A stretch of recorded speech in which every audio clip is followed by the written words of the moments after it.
بسم الله الرحمن الرحيم. أنا محمود المعتصم، مرحبا بكم في بودكاست شولة. آم، في الحلقة دي حقيقة الضيف بتاعي ممكن يكون آم، شخصية ما متوقعة، وده شيء حيكون يعني حواصل فيه في البودكاست ده. قبل ما أبدأ أشياء أعرف بالضيف، داير بس أذكر فكرة زمان سمعتها في تعليق عن اللغة الإنجليزية، آه، كوعينا بها كغنيمة استعمارية. والمعنى بتاع الفكرة دي إنه اللغة الإنجليزية دي هي مش يعني حاملة للثقافة جات فرضت علينا فقط، بل هي كذلك غنيمة نحن ممكن نستعملها للتعرف به وفهم وقراية والارتباط بأخواننا الأفارقة.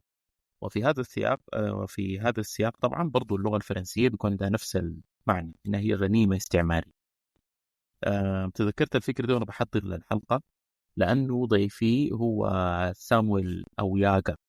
وسامويل هو شخص من عامة الناس ممن عادة يعني ما بكون عندهم مساحة في الميديا أو في الوعي العام أو المساحة العامة حقتنا في أفريقيا وفي دول العالم الثالث عموما، لأنه طبعا المساحة دي محتكرة من قبل أصحاب الشهادات وأصحاب المال وأصحاب الشهادات وأصحاب الأوسمة، اللي هي طبعا المحصلة النهائية كلها عندنا هي أوسمة استعمارية بشكل أو آخر. أنا التقيت بسامويل في رحلة كنت قضيتها في دولة غانا.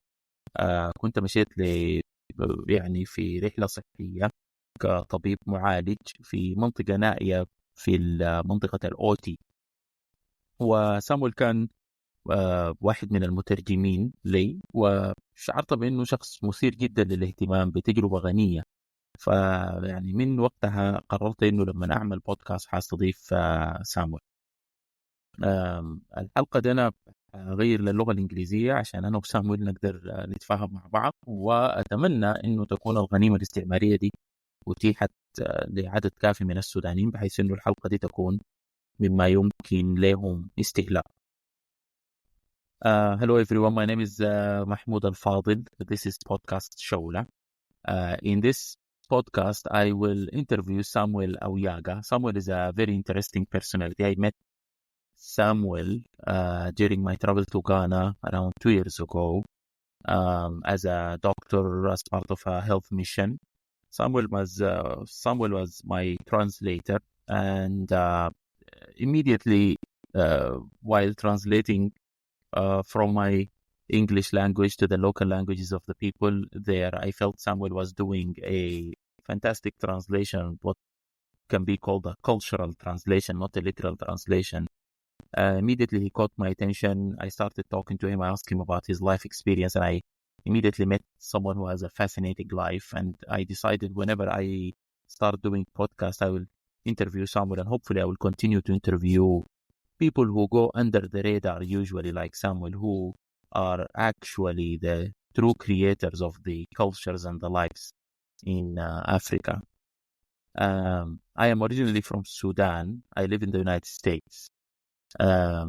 So having this podcast is very meaningful to me, and will help me connect with my continent. And I hope a lot of the listeners will find it useful as well.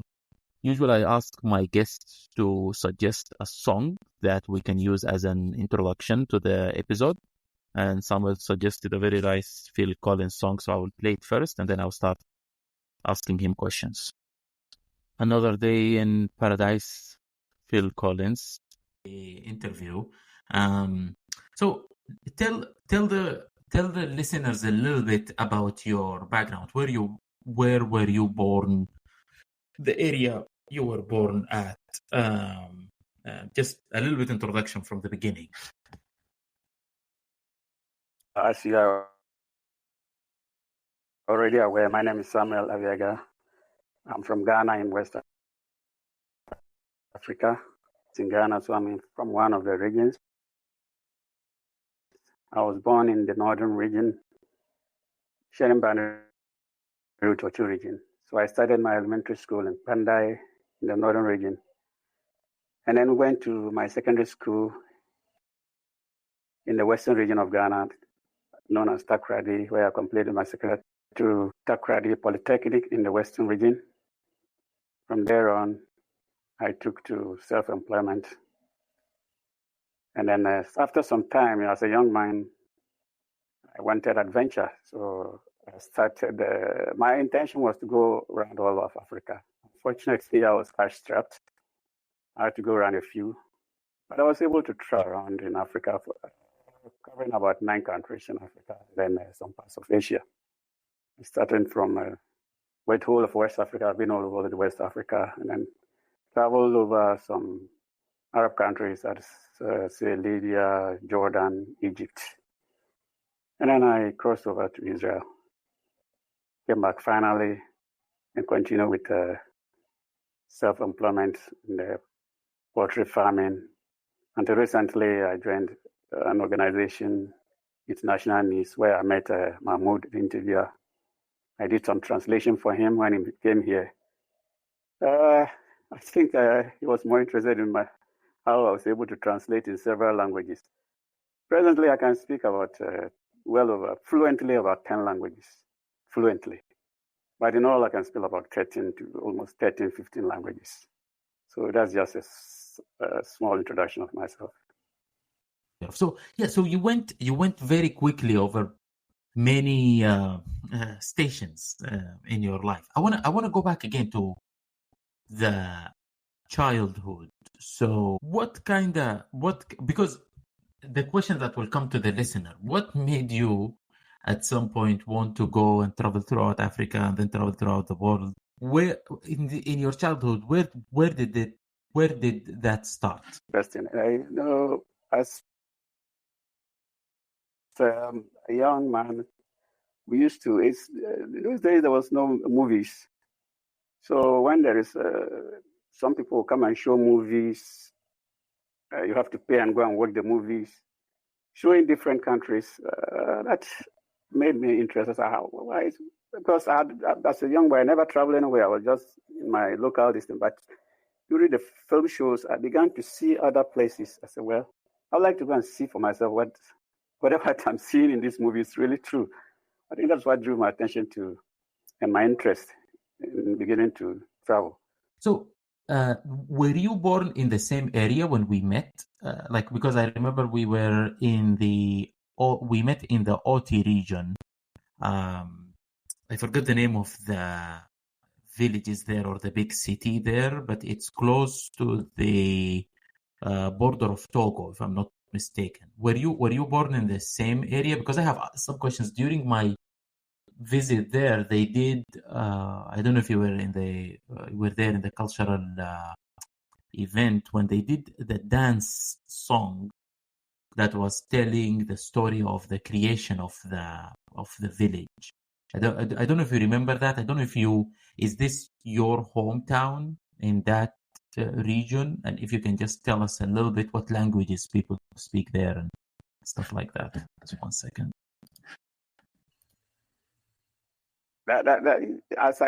During my introduction, I mentioned the northern region or Naughty region, the sheer boundaries. So where I was born is just about it's just about 20 kilometers from where I live now. The village where I was born is in the northern region, but it shared boundaries with the Otu region where I live presently now. So I was born in Pandai, a place known in Pandai, in the northern region of Ghana, but presently living in Otu region. Otu region is my original place of birth. My hometown, which is Odomi, near Nkwanta, as you were mentioning. But Pandai is in the northern region, but they share a common boundary, so it's not very far. So I was born in the northern region, but I'm from Otu region. Okay. In this area, in the northern region and the Otu, it's in Kwanta. I forgot. That was the name that I forgot. In those two regions, what is the language like? So what's your mother language, like the first language you learned in your life? Because I know you mentioned that you speak 10 languages, so I want to go through the journey of your journey of collecting all those languages, which is fascinating. Thank you very much. Ironically, I'm a Chala. The language I speak is Chala. My mother language is Chala. And the Chala language is, the language that is almost extinct. We're trying to revive it. Ironically, my language is dying, and I'm learning several languages. So we're trying to revive the language, and I'm teaching some of the children our language because the language is almost extinct, trying to revive it. So where in the northern region, there are so many languages. Well, as Otu region, there are so many languages. So in the northern region, I cannot give you the exact figure of languages that are spoken in the northern region, but it will be close to up to maybe 10 if I'm to be on the lower side. And if you come to the Otu region, maybe about 30 different languages is spoken in the Otu region. So as I was saying, I'm a Chala. My language is almost extinct, but I can speak some of the languages in the north as well as some languages in the Otu region. Okay, so now, as I told you when we were preparing for the episode, the way I like to do these interviews, just I ask questions from the beginning of the personal life, and then I find some intersections of interesting topics to kind of explore further. So now let's explore further this topic of the languages that are threatened with extinction. I have belonged to the Mahasi tribe in Sudan, but my lineage goes back to part of this tribe who stopped speaking Nubian, like ancient Nubian languages long time ago. But in general, my feeling as someone who lived in Khartoum, the capital of the country, for a long time, I did not encounter frequently during my stay in Khartoum any like meaningful existence of these like Nubian languages. And of course, when a language disappears, the culture behind these languages disappear as well. So as someone, as you are telling us, as you are the one of the last speakers of a language that can go extinct, how did you see the state, the culture, the people, the method of preservation that is effective, non-effective?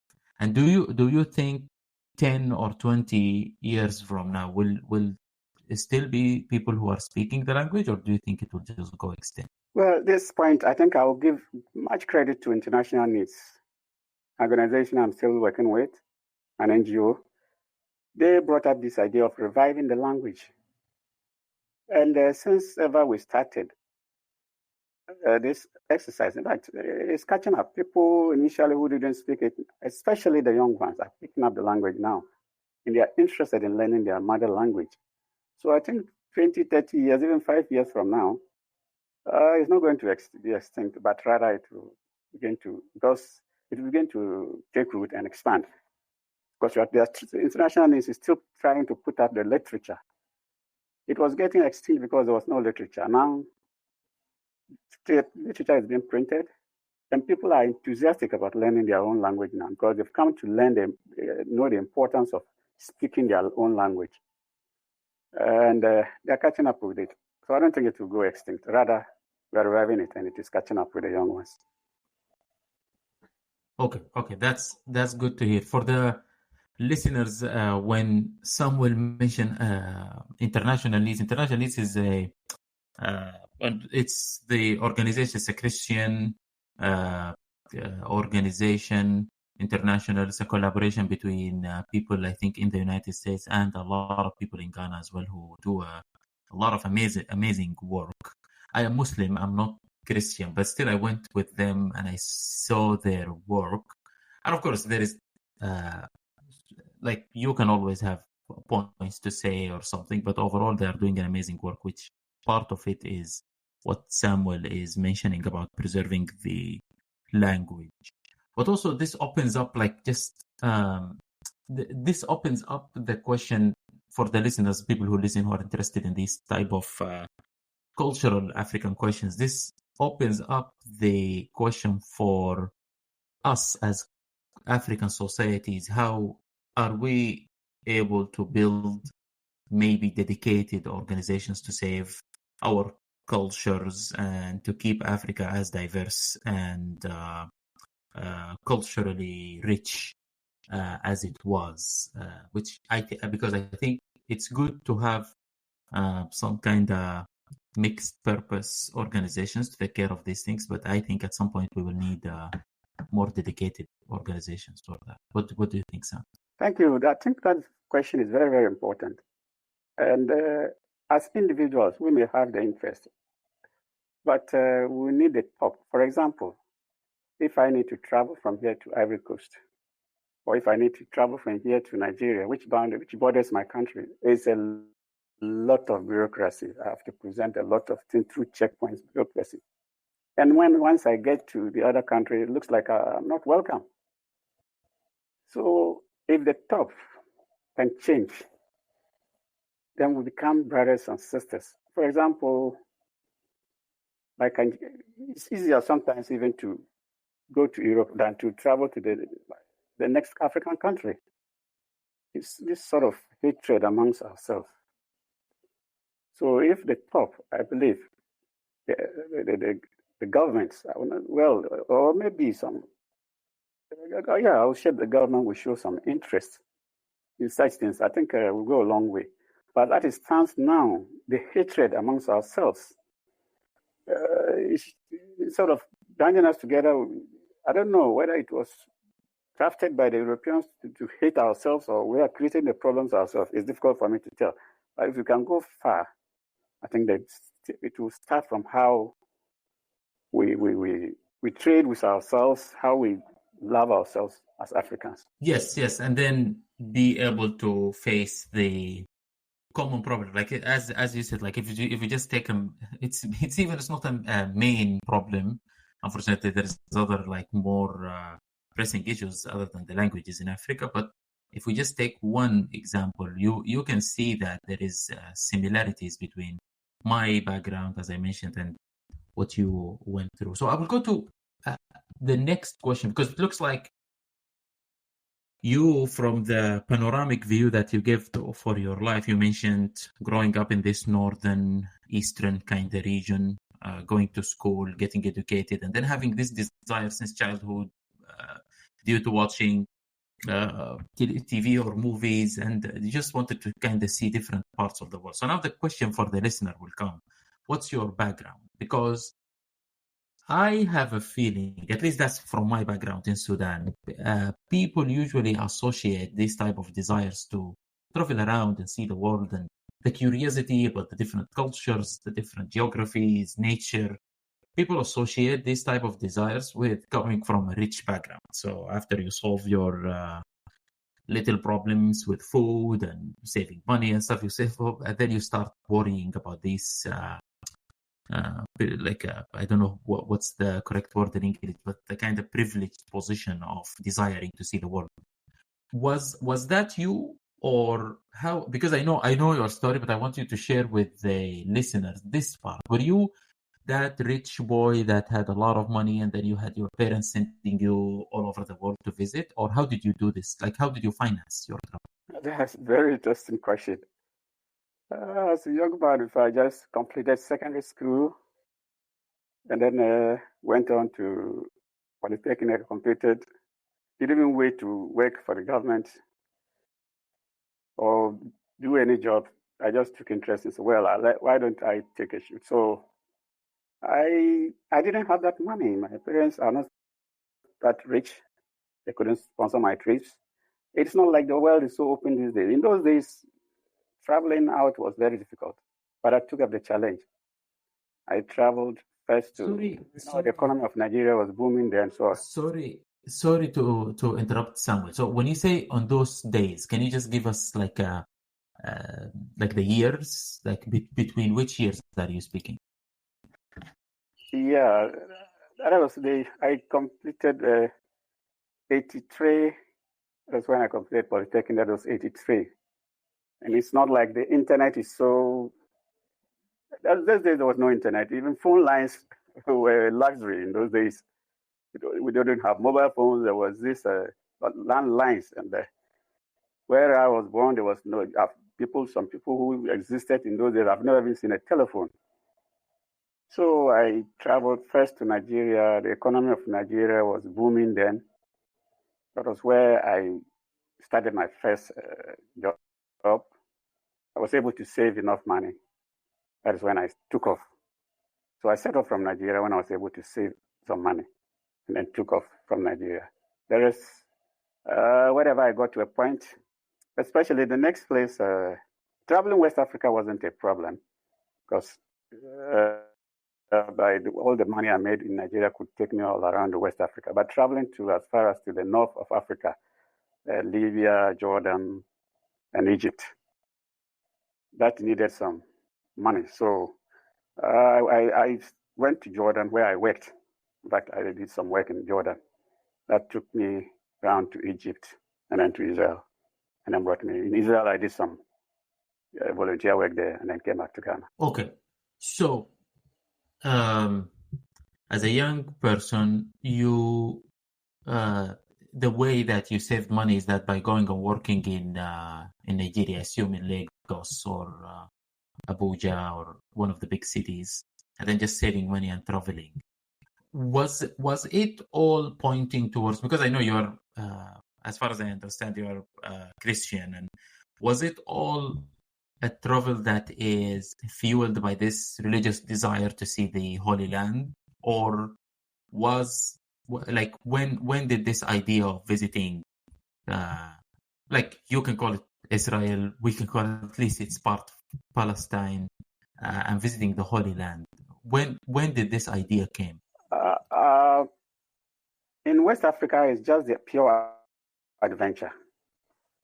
So I never thought of going anywhere. I just wanted to cover West Africa.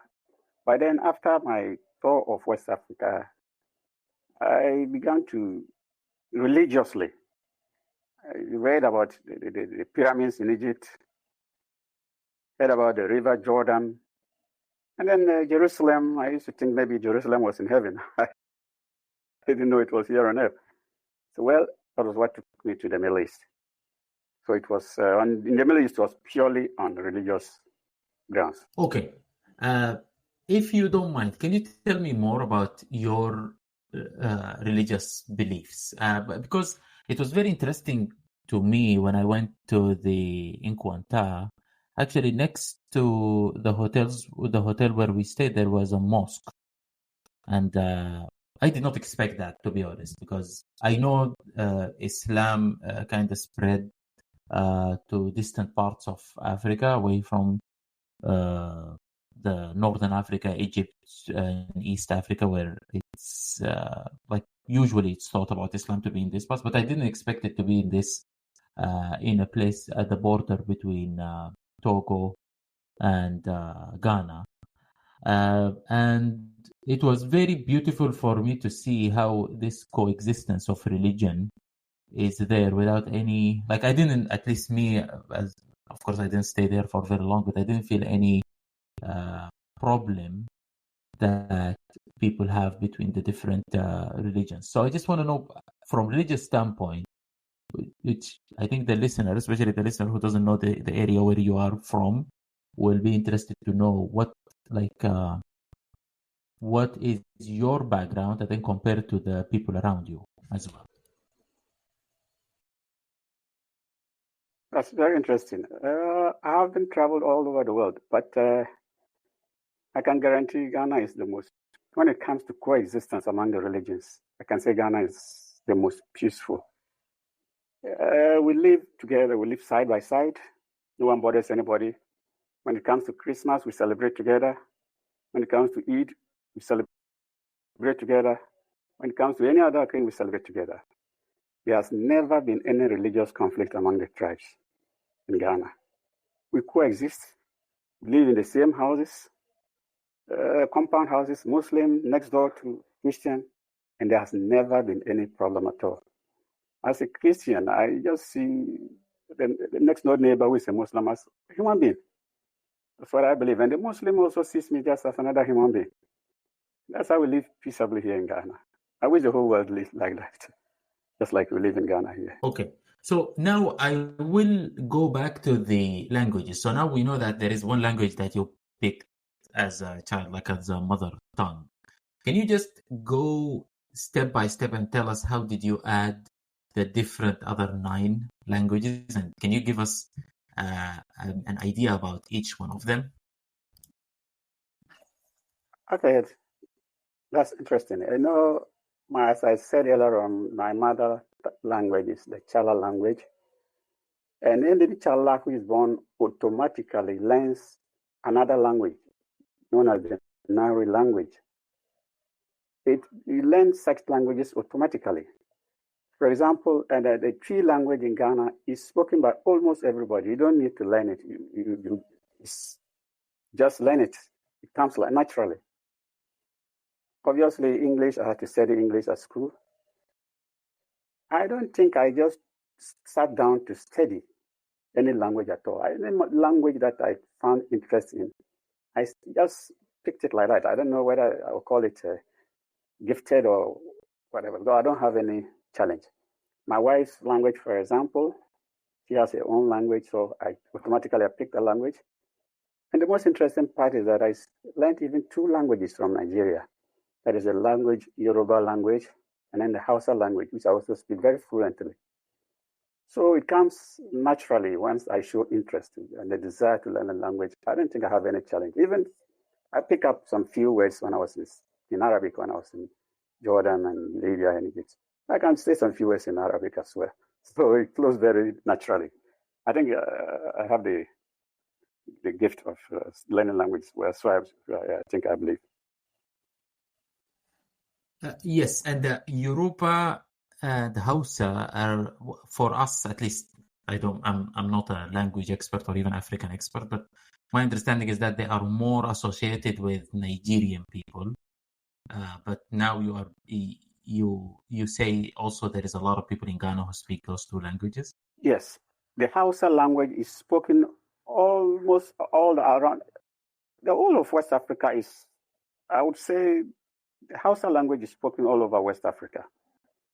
The Yoruba language is spoken mostly in Nigeria and Benin. That is next door to Nigeria. And because of the Yoruba people, a lot of Yoruba people are in Ghana. So because of that, there are some other people too who speak the Yoruba language. But mainly they are all from Nigeria. That is Hausa and Yoruba. They are Nigerian languages. But the Hausa language is spoken all over West Africa. Okay. Sounds good. So yeah, and I think maybe my understanding regarding language is when a child is born there, it's very easy for them to learn different languages. And then it comes with a specific set of increased, I wouldn't say like increased intelligence in general, but at least the ability of learning language. The more languages you learn in your childhood, the more that ability kind of opens up. So if you have a culture of learning, as you said, like so many languages in a very early childhood, that will just make you already kind of positioned to be easier for you to learn the language. But I think you are also exceptional even by your like the Ghanaian standards, because the people I met over there, most of them, as far as I understood, is they speak like 2, 3, 4 languages, but not as many as you are. And then you are also diverse when it comes to your languages. You speak some Europeans, and at the same time you speak a lot of African languages. So there is a question that came to my mind is, when I visited Ghana, my background, we in Sudan, we did 3 revolutions to try to reach democracy, and now the last one ended up with the very difficult situation that the country is going through now, like with a civil war and just explosion of violence, and with all the madness that comes with this type of untamed violence. But we always had this goal of reaching democracy. And then when I visit Ghana, I remember when I was going through Accra, more Accra than the rural areas. I saw the remnants of democratic campaigns, politicians trying to win elections and promising people all kinds of things, which is just not how Khartoum is or how Sudan is as when I left it. We don't like it's the political culture in Sudan is more a political culture of a power struggle that is not softened by democratic institutions. So it's more common to see oppression at least when I left Sudan, when people protest or whatever, than to see like a calm democratic process to elect or like share power, etc., which it was completely different in Ghana. So for me, it was equal to breathing fresh air.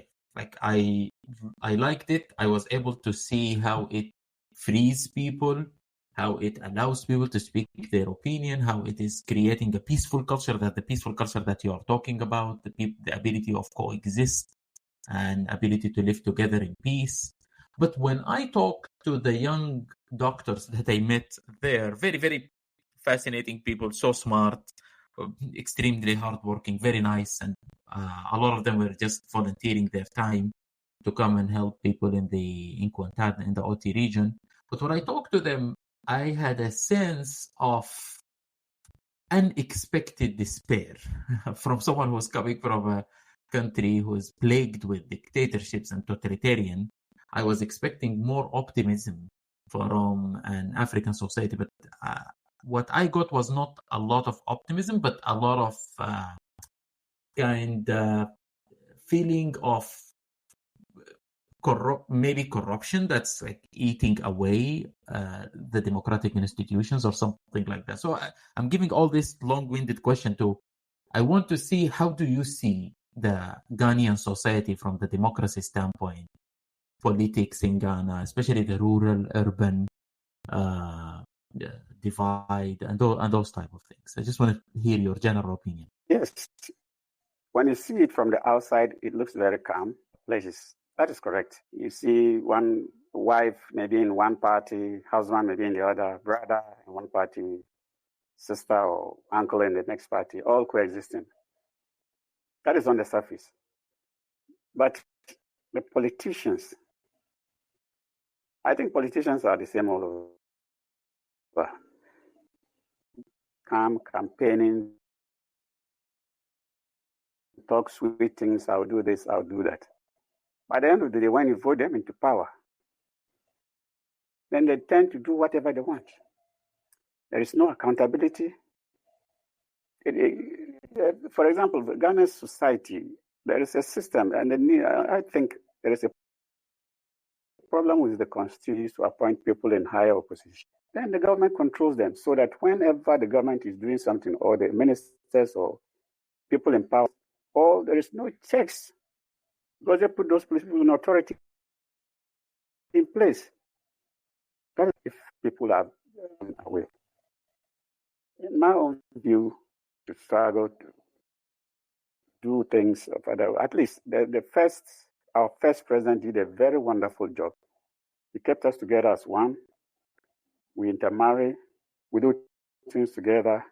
The tribalism is not so rampant as in other places. No. We live together as one. But the politicians are taking advantage of this situation. And the corruption is eating away everything. What is supposed to be used to develop the country, the politicians share it and keep it in their pocket, leaving the people also.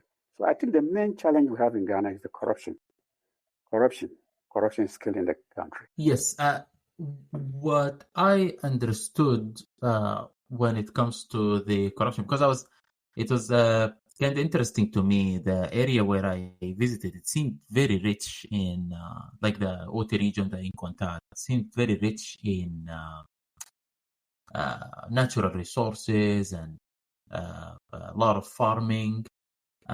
Actually, the most common complaint I got from the patients that I treat, especially men and women also, almost equally, is back pain. And then when I was like, why everybody has back pain here?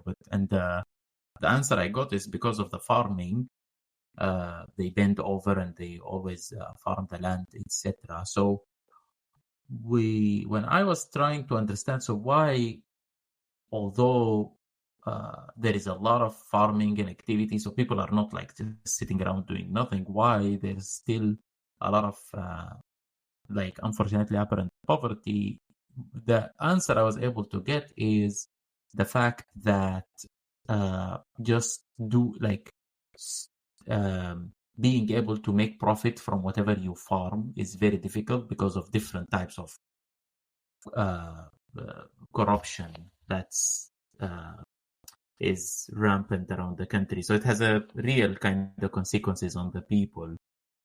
My optimistic mind on the other side would say, since there is democracy, which we don't have in Sudan, maybe other parts of Africa also they don't have it. Since there is democracy, there is still the ability to organize, the ability to use the democratic power of the people to change things, to improve the conditions, etc. Which maybe after some time, even under democracy, people start losing hope slowly.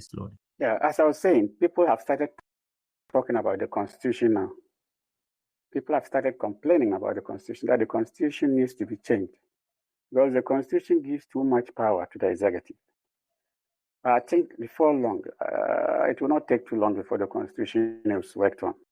The democracy with this present Constitution we have is not helping matters.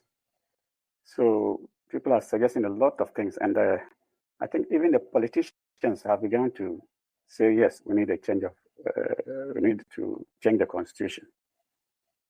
As it stands now, the Constitution has given the politicians leeway to do whatever they want. So if the Constitution will be changed so that there will be a lot of checks and balances, I think it will reduce the corruption. Talking about the hard work, people are not lazy here. In fact, they do a lot of hard work. But you get, after getting the money, because of the corruption, to acquire school fees very expensive. Everything you do becomes very expensive. So after that hard work on the farm, you pay for services or goods, and then you come back with nothing. So you go back to the farm to work. The vicious cycle, never-ending poverty. So that is how it is now. Until we have a change of constitution, I don't know when this is going to end. But at least. Okay. Yes. Hopefully it will improve. I think, like everywhere in Africa, that there are enormous challenges. But what I started noticing is that people are almost asking the same questions and like trying to improve the very similar situations all over the continent, and hopefully the success will be met. I want to go back when you said when you traveled through West Africa. I'm someone who loves to travel. I like to listen. I like to hear about places. I like to hear about interesting things that someone can see, and then go and see it and experience it myself. So you said when you were traveling through West Africa, you just did that purely for fun. So I want you to tell us a little bit, maybe in each country that you visited, couple of things that you recommend that to be seen or done, or maybe a good memory or something that you had in each country you visited in Africa. My understanding is that you visited the country close to Ghana, and then you visited South Africa as well. Let me correct this impression. I never visited South Africa. I visited Côte d'Ivoire, which is a close neighbor by, and then Togo, Benin, and then to Nigeria, and then Burkina Faso. Incidentally, all these countries I've mentioned are all French-speaking countries, and I don't speak French. So that was a major challenge I had traveling around West Africa. It was the only place I had some welcome or some comfort was in Nigeria, which is English-speaking. That I did not have any challenge. But the rest, as I mentioned, Côte d'Ivoire, Togo, Benin, and Burkina Faso. They are all French speaking, so I didn't quite enjoy the places because they kept on asking for identification all over the place. Because I don't speak the language, the French language, I didn't feel welcome there, or maybe I just didn't enjoy staying in those places. Okay, so you seem to have enjoyed Nigeria more than the rest. Where in Nigeria did you live? What are the more interesting places that you saw there? That was in the 1990s in Nigeria. I stayed in Lagos. Lagos was then the capital city before it was moved to Abuja. So I stayed in Lagos. I was working with an insurance firm. If I could mention the name, it's known as Crusader Insurance, where I worked. I was able to gather enough of resources to move. So I stayed in Lagos. And Lagos was very interesting. That in those days, Lagos was not so full of crime as it is in these days. And I enjoyed staying in Lagos. It was very interesting in those days, that 1990s. Just recently, I discovered the famous Nigerian singer Fela Kuti, and my understanding is that he was in Lagos. Did you come across Fela Kuti in any shape or form? You remind me of a very interesting figure. Oh, I enjoyed Fela Kuti a lot. I went to his shows. He has a place. He has a very large. What will I call it? He used to call it a shrine. That's what he called it. But it is there people went to listen to his music. Fela Kuti was a very popular musician in Nigeria in those days. When I was in Lagos, I used to attend several of his shows. He even attended. I used to come to Ghana to hold shows as well. Fela Kuti is one of my idols. I love Fela Kuti. Till this day, I still play Fela Kuti's music. Yes, he is. I think there is a song. My favorite song for him is "Pansa Pansa." There is a good recording of it in Berlin, if I'm not mistaken. It's just a fascinating piece of art. So outside of Africa, where did you go? Again, like I know, like you mentioned Jordan, you mentioned Israel, Palestine. Yes, it was Cyprus. I was in Cyprus, but not for quite long. Aside from Cyprus, that's all. And what made you go there? Cyprus, it was a connecting flight. I didn't intentionally go there. It was a connection flight, so it took me to Cyprus, where I just stayed for a night and then connected the night flight. Okay. So now, I think like as I mentioned, from our standpoint, especially in the Middle East, like Sudan is closer to the Middle East. We are with a high margin, mainly Muslim country, especially now we are in the north.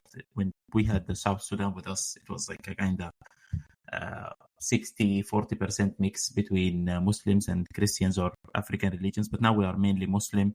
So when we think about, also we see Palestine and Masjid al-Aqsa as a very holy land, and it's a place, of course, it's not possible to go, but it's a place like Muslims will also think that they want to visit. So I want you to tell us a little bit about this trip to the Holy Lands. What made you go there? How did it change you? And I don't know, what do you think about the conflict there now, and how do you think peace can be achieved? Interesting. As I said in my introduction, I didn't know much about Palestine. I was imagining when I read the Bible, Jerusalem. I think Jerusalem is somewhere in heaven. So later when I got to know that, Jerusalem is here on earth, that was one of my main interests. So I went from Jordan to cross the river Jordan, Jericho, all those Christian communities. just the sheer interest of reading the Bible. I heard of these communities. So I went to Jerusalem, around the temples and those historic sites. That's fascinating. And I've never had somebody to give me any directions as to where to go or where not to go. I was just on my own. Well, so in those days, I didn't have much money to get around so much. But I just visited along the way when I was going from Jordan, across the Jordan River. It was just a very narrow bridge. I don't know whether it has been constructed now, crossing over from Jordan to Palestine, to Jericho. It's just a small bridge across the. I think when I crossed, it was even a wooden bridge. I remember. I don't know whether they've put a bridge across it now. So I just traveled, wandering along the road and seeing these communities, reading the signboards until I got to Jerusalem, and I said, yes, this is Jerusalem, this is where I want to go. And then I set up to discover all the historic places, the Church of Nativity, according to history, where the Bible, where Jesus was born, and all those places. So talking about how the conflict can be solved, I think it's a more complex issue. And I think the West is involving itself in this conflict. That's why it's not ending. And our finger, America. America is the number one culprit. I don't think they have the desire to bring this conflict to an end.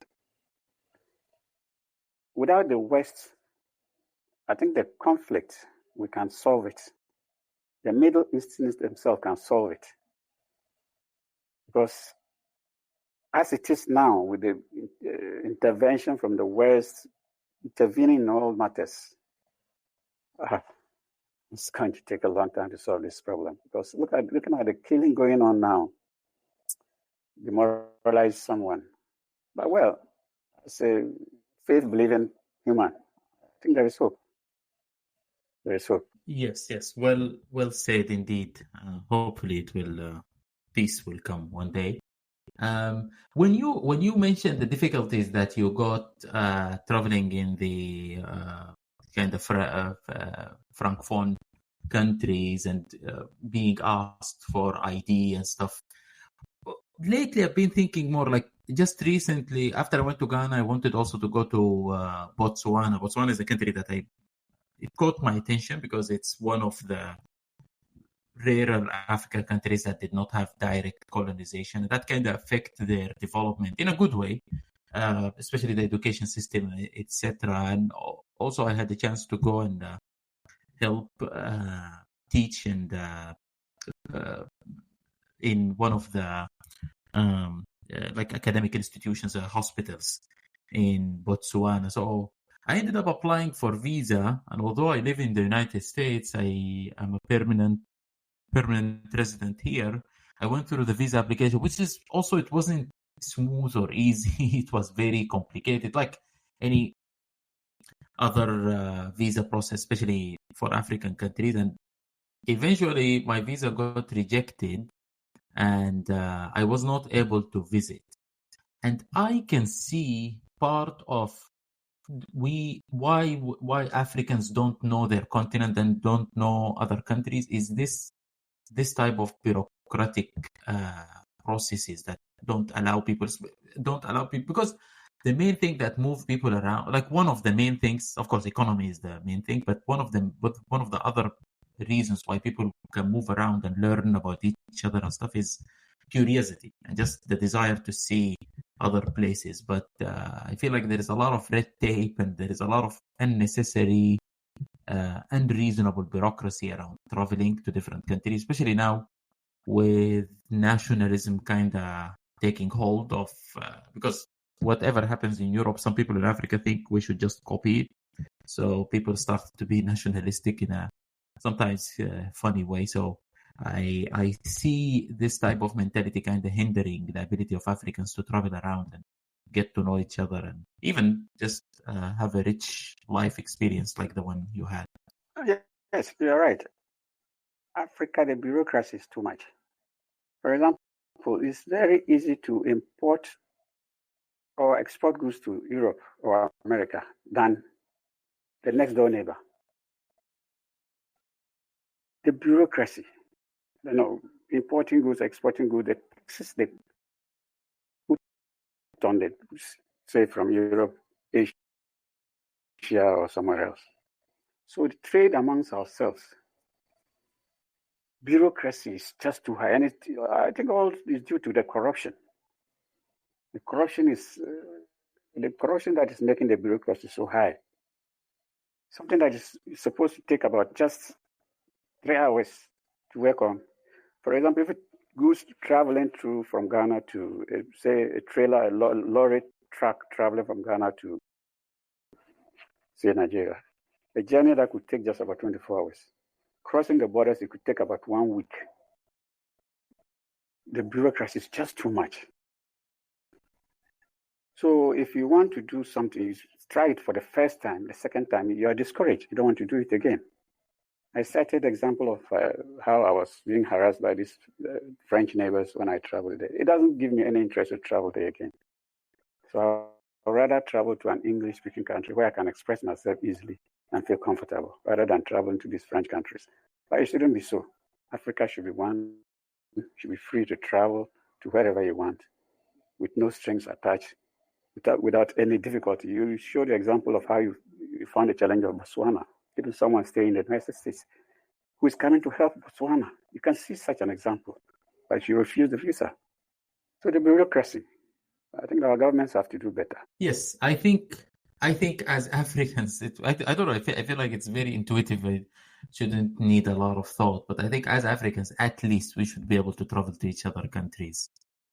Maybe once there is a problem that's caused or whatever, there is a specific reason, then like by default, it should be you are allowed to go unless there is an exception for a specific situation that's happening. But unfortunately, even those baby steps we are not able to take. When I went to Accra, I stayed in a hostel, and it was like I liked how there was a lot of Europeans from even like I think from Canada, from United States, other people from Europe, all over Europe. They were visiting the country and having plans to do like road trips and going around and being able to do like I met 2 people who were planning to do a road trip all around Africa, I think from Ghana down to the eastern part of the continent, etc. But we as Africans, we are not able to do the same because most Europeans and Americans, Canadians, they are able to enter the countries without problems, and we are not. And which, without changing this culture, it's very hard to go to the next steps, which is economic integration, trade, sharing experiences, science, academic collaboration. Without solving the basic culture of us as Africans feeling welcome in each other countries, all the other more necessary collaboration will be difficult, as you said. Yes, yes, rightly so. For example, in Ghana, you can attend, coming from, especially if you are European or American or South Asia, from Asia or wherever, you can obtain your visa on arrival so easily. But we cannot have the same. You cannot have the reverse. Is not the case. You have to go through hell to obtain visa to get out of this country to go to somewhere else. Whereas they come here and then obtain the visa on arrival. See, so Africa, and even most countries in Africa, I have to obtain a visa before I can travel to the next country in Africa, except apart from the West Africa, where we have an economic community of West Africa, ECOWAS, where we have been trying for the past almost 20 years to have a single currency. And our governments have been faltering on it. They still haven't been able to work around it. At least it should have been a step in the right direction about it. But even designed the currency. But the French government has a way of handling their own people, the Francophonies, dissuading them from joining this single currency. So it remains on paper, it's not working. Well, maybe someday our leaders will rethink and they'll do something about it. And from there, I think we can continue from there and then expand to the rest of Africa, where we can all have a single currency. And then from there, I think the borders will be open. I still have hope. Hope is not lost. Yes, exactly. So my last question is, when I met you, and I don't want people to understand me wrong. I'm not of the type that, like, I don't know, for life circumstances, I find myself here in this country. It's an advanced country. I have a good life. I have nothing to complain about. But I also enjoy rural life, more humble living, where people are more warm to each other. You know your neighbors. I kind of find myself a lot missing this type of environment. But still, when I talk to you, and you are someone who has a lot of experience, you saw different parts of the world, and so I asked you, and I think you might be getting this question a lot, is, okay, why did you decide to come back to and stay in a rural part of Ghana, where maybe there is a lot of challenges that comes with just general rural living in Africa?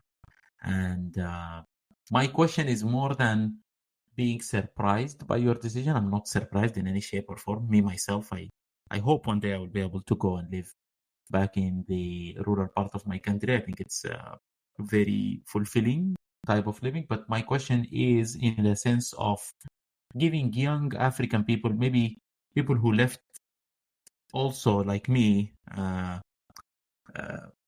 maybe a reason to come back. That's why I'm asking the question. So I just want to know, what was your experience? How did you think about it? And how do you see it now? That's very interesting. You know, it comes to a point where the situation you are in, you have to accept it just as it is.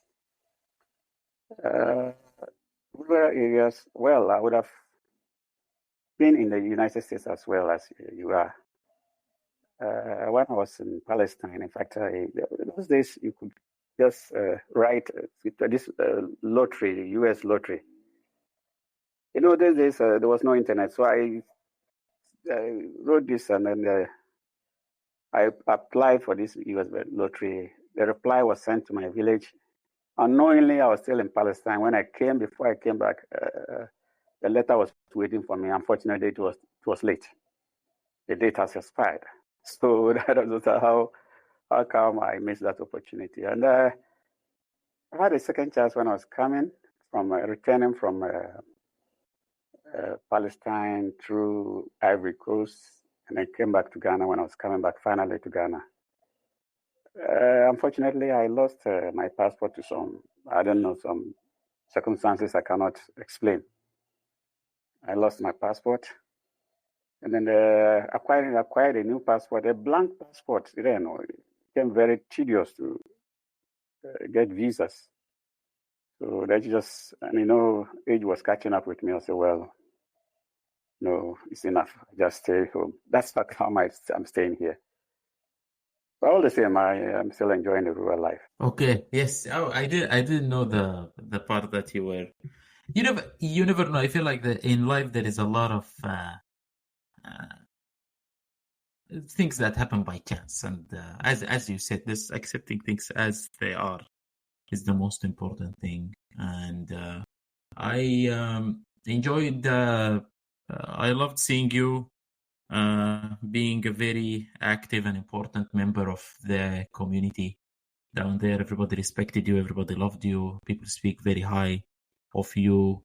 And you are, I'm not sure if you are like structurally part of the leadership, but I saw during my stay there that you were part of what at least we can call like a spiritual leadership of the community, which is extremely meaningful things. Sometimes people don't think about enough, I think, especially in our circumstances, where sometimes we as Africans, we think about our careers from European colonial standpoint more than from our kind of community standpoint. That I see frequently, especially with young people that I meet here. But I appreciated what the type of work you are doing in your community, and I enjoyed very much the conversations that we had there, and hopefully soon I will be able to come back to Ghana, and definitely I will visit Nkwanta again, and I will keep in touch. If you have any last words, closing words, remarks, you can say. I will give you a chance. Yes, I've enjoyed the time speaking with you. It's been very interesting. The last time you left, I thought that was about all. So when I got your call again, just to talk about this, in fact, I got excited, and I've been expecting it to happen. Now, thank God it's taking place. My wish is that somebody may learn from what we have just spoken and take a cue from it. I hope that somebody will take experience from this and it will better the life of somebody. I hope that one day Africa will change and we could live together in peace. I feel that all these conflicts will end, especially, for example, your country, Sudan, where I heard it's not been peaceful. One day I hope we could all live together in peace and think about better things rather than destroying, where the Europeans sell their arms to us. Yet, the Europeans enjoy us fighting so that they can sell their arms. And that is what the mistake our leaders don't learn from. We don't manufacture the arms ourselves. We buy them, purchase them from there. They manufacture and sell it to us. I hope one day they'll sit down and think about it and turn our arms into plows so we can feed our people. That is my wish one day. I enjoy speaking to you so very much. And I hope one day you come back for the medical outreach again so we can continue. Very much for the time. Sounds good. Samuel Awiyaga, thank you so much for this amazing episode. Really appreciate it, and I'm sure people will learn from what you said. Thank you.